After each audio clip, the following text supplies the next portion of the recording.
രാവിലെ പണിക്ക് വേണ്ടി ഇറങ്ങിയതാണ്. നല്ല മഞ്ഞുണ്ടായിരുന്നു രാവിലെ.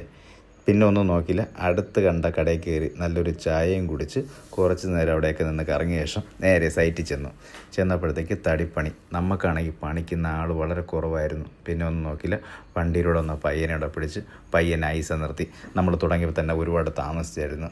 കുറച്ച് കഴിഞ്ഞപ്പോൾ തന്നെ നല്ല വിശപ്പായി. പിന്നെ ഒന്നും നോക്കിയില്ല, നമ്മൾ നേരെ കാപ്പി കുടിക്കാൻ പോയി. ശ്രീശാസ്ത്ര തട്ടുകട. നന്ദിയിട്ടുള്ളവർക്ക് ഒരു കാരണവച്ചാലും അങ്ങനെ പറഞ്ഞാൽ മനസ്സിലാവില്ല. കുട്ടപ്പേണൻ്റെ ചായക്കട എന്ന് പറഞ്ഞാൽ മാത്രമേ മനസ്സിലാവുള്ളൂ. അവിടെ ചെന്നപ്പോൾ രാവിലെ പൊറോട്ടയുണ്ട്, അപ്പമുണ്ട്, ഇടിയപ്പമുണ്ട്, ചിക്കൻ ഫ്രൈ ഉണ്ട്, ചിക്കൻ തോരനുണ്ട്, ലിവറുണ്ട്, അങ്ങനെ ഒരുപാട് ഐറ്റംസുകളുണ്ടായിരുന്നു.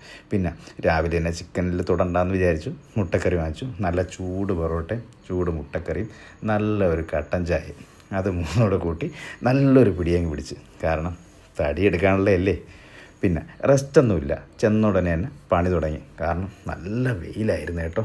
അതുകൊണ്ട് പെട്ടെന്ന് തീർക്കാൻ വേണ്ടിയായിരുന്നു അങ്ങനെ ഒരു പ്രയോഗം. എന്തായാലും കുഴപ്പമില്ല. പക്ഷെ നല്ല വെയിറ്റുള്ള കൊള്ളിയായിരുന്നു. നമ്മുടെ നാടൻ റബ്ബറായിരുന്നു. തടിപ്പണിക്ക് പോകുന്നവർക്ക് അറിയാൻ പറ്റും. നാടൻ റബ്ബർ ഇടിഞ്ഞാറ് ഭാഗത്ത് നിന്ന് വന്ന സാധനമാണ്. നല്ല വെയിറ്റായിരുന്നു, ഒരു രക്ഷയില്ല. കുറച്ച് കഴിഞ്ഞപ്പോഴത്തേക്ക് നല്ല വെയിലായി, ഒരു രക്ഷയില്ല.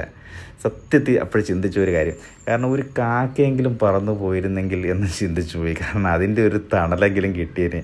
അങ്ങനെ സഹിക്കാൻ വയ്യാതെ ഒരു വെള്ളം എടുത്ത് കുടിച്ചുകൊണ്ടിരുന്നപ്പോഴത്തേക്ക് കുട്ടേണ്ണം വന്ന് താടാ എനിക്കൂടെ. പിന്നെ കൊടുത്തു. കുട്ടേണ്ട കണക്കെന്ന് വെച്ച് കഴിഞ്ഞാൽ 1 ലിറ്റർ വെള്ളമാണ്. നല്ലവണ്ണം വെള്ളം കുടിക്കുന്ന മനുഷ്യനാണ്. നല്ലവണ്ണം ക്ഷീണിച്ച് കുറച്ച് കഴിഞ്ഞ് പണി തീർന്നു. കയറിടാൻ വേണ്ടി ബൈജു അണ്ണനും കൂടെ ഉടനെ വന്നു. ബൈജു അണ്ണൻ നമ്മളൊന്ന് സഹായിക്കാമെന്ന് പറഞ്ഞ് 4 സൈഡ് കയറൊക്കെ പിടിച്ച് തന്നു. എല്ലാ കാര്യത്തിലും ബൈജു അണ്ണനോട് നമ്മളെ കൂടെ വന്നു തന്നു. പിന്നെ പെട്ടെന്ന് തന്നെ ലോഡ് ഫുള്ളായി. ഡ്രൈവറോടെ പറഞ്ഞ് വണ്ടി എടുക്കാൻ പറഞ്ഞു. വരത്ത് വണ്ടിയായിരുന്നു, നമ്മുടെ സാറിൻ്റെ വണ്ടിയായിരുന്നു. സാറിൻ്റെ യാർഡിൽ തന്നെയായിരുന്നു ഇന്നത്തെ പണിയും. പിന്നെ നമുക്കിനി പേരൊന്നും നോക്കാനില്ല. വണ്ടി വെയിറ്റ് ബ്രിഡ്ജിൽ കയറ്റുക, അതിൻ്റെ തൂക്കം എടുക്കുക, വണ്ടിയുടെ വെയിറ്റ് കുറയ്ക്കുക, ബാലൻസുള്ള പൈസകൾ വാങ്ങിക്കുക.